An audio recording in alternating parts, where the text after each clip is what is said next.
Hey guys, Mark with exoticcarplayplace. Today coming back at you, just a quick talk, uncut, unedited, straight up video here guys today. I want to talk about the BMW reliability and what I really think. Let's cut to the chase. Piss on this extra nonsense and all the shit that you hear and the garbage talk that you hear about how bad these cars are. And I'm going to give it to you straight. Yeah, this car is notorious for rod bearings and vanos and SMGs and all kinds of other junk. Some of those things can fail, yes. The question asks, do they have to be that complex? No, they don't always have to be that complex. But I'll tell you this much. I mean, you could have it worse. Look at that piece of junk over here. That is my Dodge pickup truck. That thing has been nothing but a nightmare as well. And it's a simple truck, simple vehicle. Now, where am I coming from when I talk about this, guys? I say reliable because when you talk reliability, you talk about vehicles that you turn the key and go and they're effortless. Or do you talk about possibly vehicles that, you're always maintaining and they're maybe just, they don't break down, but they're always very costly to just keep going? Is that a reliability thing? My theory on reliability is a car that lets you down, it breaks, catastrophically fails, stops in the middle of the road. That is a reliability thing. Not because the computer tells you you're ready for an oil change and a brake fluid flush. That's not a reliability issue. That's a car, like BMWs are known for the service intervals, and that's just the car telling you that, hey, wake up call, you need to do some maintenance. A lot of people mistake the two between standardized maintenance and reliability. Yeah, these are maintenance intensive vehicles. Do they break down? Yeah, they do too. But I'll be honest with you, through all of this discussion that we have time and time again, and even the X5, which happens to be in the shop right now, yeah, it's got an engine light, so maybe I'm one to talk, but you honestly believe that these are that bad of vehicles? I don't. And the reason I say that, I can't even really think of maybe one time where I had a BMW. It was my 320. I had an E36 320i with a straight 6-cylinder engine. That let me down twice. One time I had a fuel pump issue, and one time the thermostat let go, and I wound up just leaking antifreeze everywhere, and basically I had to stop the car, tow it in, because it would have been a risk of overheating the engine. That is the only time I've had a BMW catastrophic failure. Now, knocking on wood, of course. Honestly, when you drive a piece of junk like that Dodge pickup over there, like I keep talking about, when you drive garbage like that, what often happens is you keep putting parts into it. The truck breaks down, as I talked about before. I had a water pump that blew a nut on me. It started rattling and making noises, started leaking antifreeze, and so it was time to change the water pump. Well, when you get the pump in the box, and sure, the pump is cheap. It only costed me maybe $200 or $150 for the pump.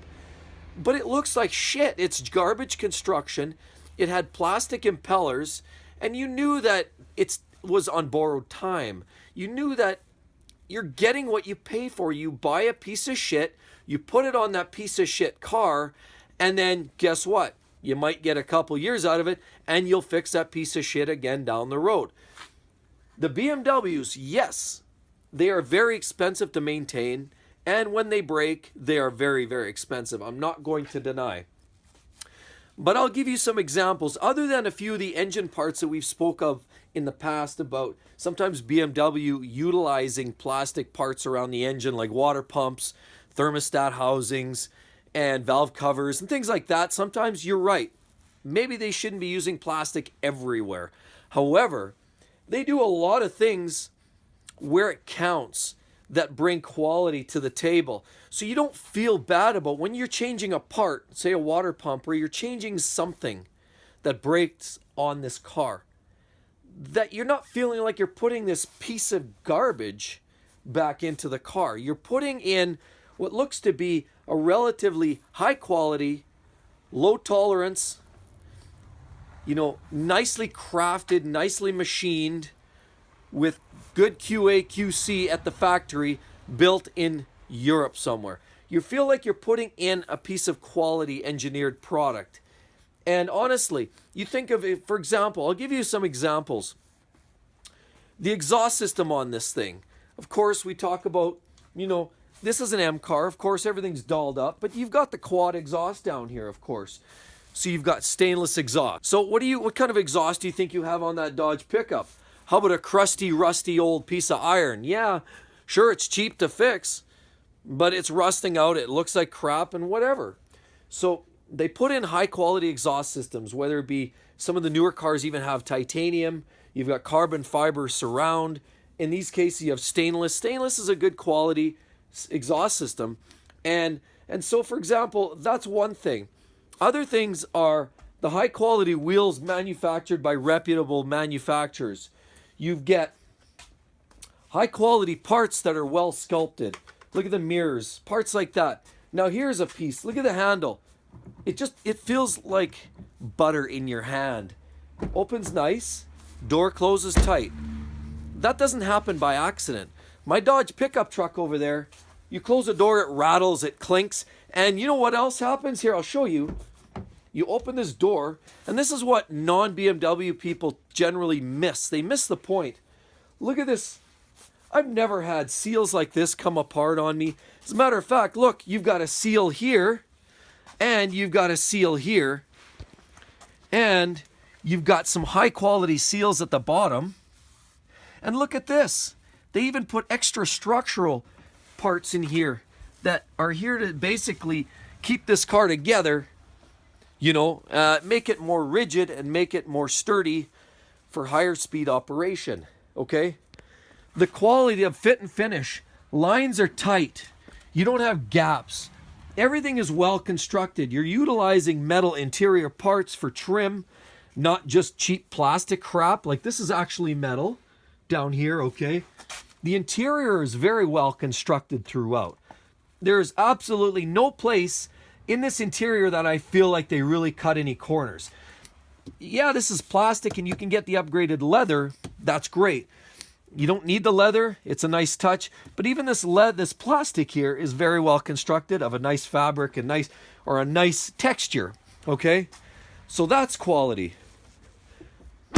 Then you look around, of course. A lot of the finishing, little touches, right? Everything was well thought out. Look at even this. A simple device. But you know what? It's all well engineered. It's tucked away. You'll notice airflow over this. They engineer this stuff. This isn't by accident. Airflow over there.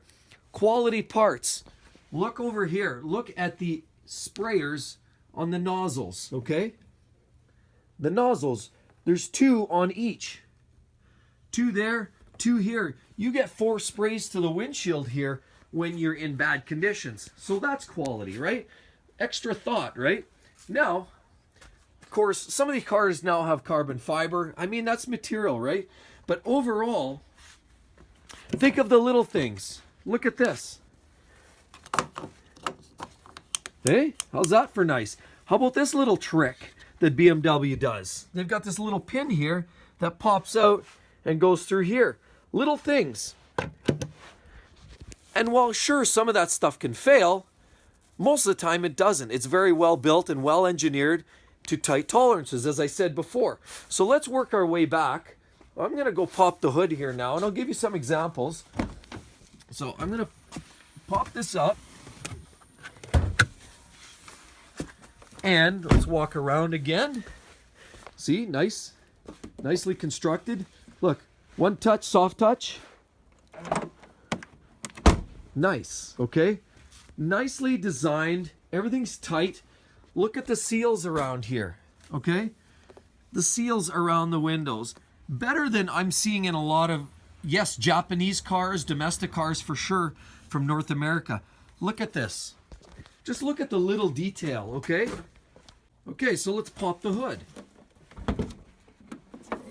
Now you look around under the hood, okay? Sure, there's a lot of plastic, and we've talked about this, plastic plenums and plastic airboxes, but that doesn't matter. Airbox doesn't really matter, okay? That doesn't typically go. You have plastic, this obviously, if your antifreeze is plastic, okay, fine, that's not pretty typical. A lot of plastic, sure, no doubt. But I mean, look at even the little things. Even the cars that aren't considered sporty nowadays, a lot of them have. Look at this. We have a strut brace that goes all the way around. See, little details. A lot of these brands, these Jap brands, don't even go there. How about this stuff? Look at this. Struts. Do you realize there was Lexuses that were still utilizing the old prop rod? Okay, it's simple, sure. But again, you want quality, you want nicer finishing. How about access to your cabin filters? Very accessible here for a supercar. Very, very accessible. So, like I said, overall, you know what? Here, actually, here's another example. Bing, bang. You've got two to lock this thing down. People forget. People, honestly, sometimes I think they forget the little stuff that goes on behind the scenes. And so when something breaks on this car, I know it's going to be expensive, which sucks, but I also don't feel like I'm putting dollars and cents into a piece of junk like that pickup truck where, you know, I could put a $200 part in there and it feels like it's worth about 20 bucks. Here, you get the part, you almost want to hold on to the part for a while. A lot of times you look at it, looks well made, you just sort of want to put it on your desk and stare at it for a while.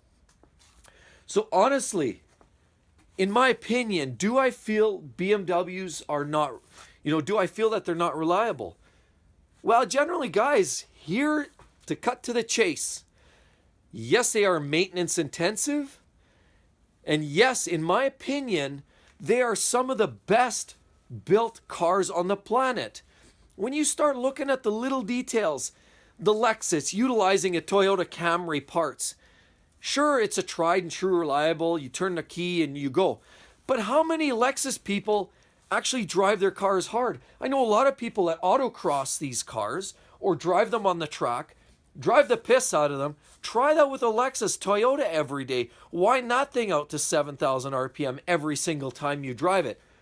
Yeah, BMW owners are passionate. Lexus Toyota owners, not so much. They drive a car that just goes to A to B, call it a day, right? These cars, there are things that will break, and of course they will wear out. But again, they are actually very robust. It's like Porsches. You can drive the shit out of a 911 and still drive it home. A lot of these dedicated track cars can't claim the same thing, but a Porsche can. A lot of BMWs can.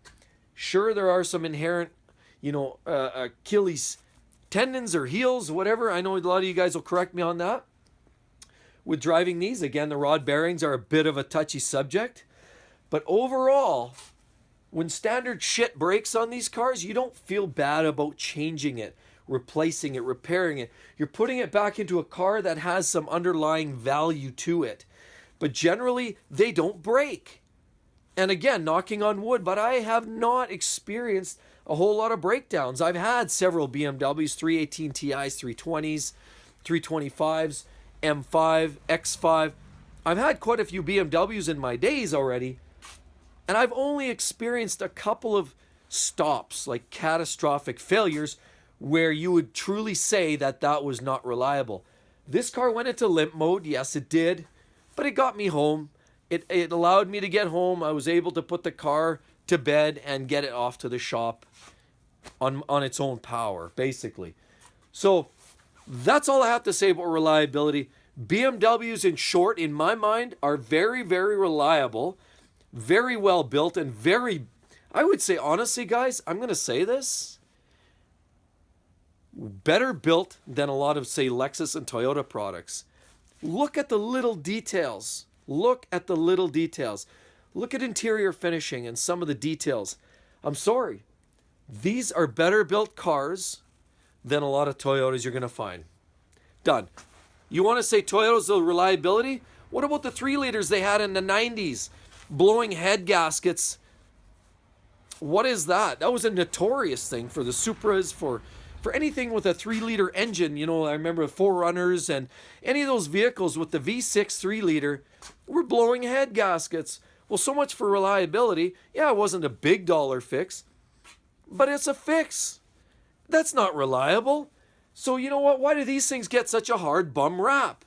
At the end of the day, BMWs in my mind are very, very sturdy, well built, and probably will rarely let you down. Yeah, they might require some attention, but they'll rarely let you down. And so in summary, yes, BMWs in my mind are very reliable, not cheap, but very reliable. Don't dismiss them. I think they're some of the best cars built on the planet today. And I'm not working for BMW, guys. I happen to drive these because I think they are great cars. Thanks again. Make sure you give me a thumbs up, like, subscribe, and we'll talk to you on the next one. See you guys soon. Bye-bye.